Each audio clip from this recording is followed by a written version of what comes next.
কালো নাকি ভালো? আমার বাল ভালো, খালি গাড়ির তেল শেষ হয়ে যায়। এ ভাই, হ্যাঁ ভাই, কি হলো? বলছি তেল পাওয়া যাবে? কি তেল? কেন, পেট্রোল? কেন সরিষার তেলে চলবে না?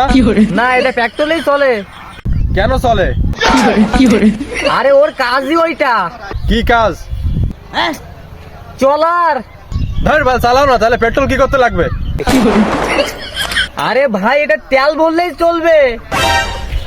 আরে ভাই, আমি তো ওইটাই বলছি, তুমি সরিষার তেল ভরো গিয়ে ওইটাতেই চলবে।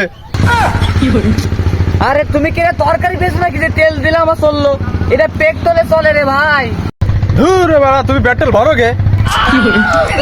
আরে ভাই, তোমার কাছে তো ওইটাই শুনতেছি যে পেট্রোলটা পাবো কনে? চৌকুনি বাজারে। আরে আমি তো তোমার কাছে ওইটাই শুনতেছি যে চৌকুনি বাজার কনে। কেন, তুমি চৌকুনি বাজারে যায় কি করবা?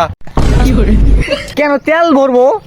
ধর বাড়া, তুমি চৌকুনি বাজারে যায় কি করবা? তুমি পেট্রোল পাম্পে যাও, পেট্রোল পাম্পে যায় তেল ভরো। ভাই আমার ভুল হয়ে গেছে, তুই আমার ক্ষমা করে দে। দূর বাড়া, তুমি আমার কাছে কেন ক্ষমা চাচ্ছ? আস্তে ধরে লোকের পাল্লা পড়লাম রে। গাড়ি আমি চালাবোই না, ওর থেকে ভালো আমি গরুর গাড়ি চালাবো। এই গরু গাড়ি চালালে কিন্তু লাড়া খাওয়ার লাগবে। আরে লাগার না, আমার ওরাল খাওয়া।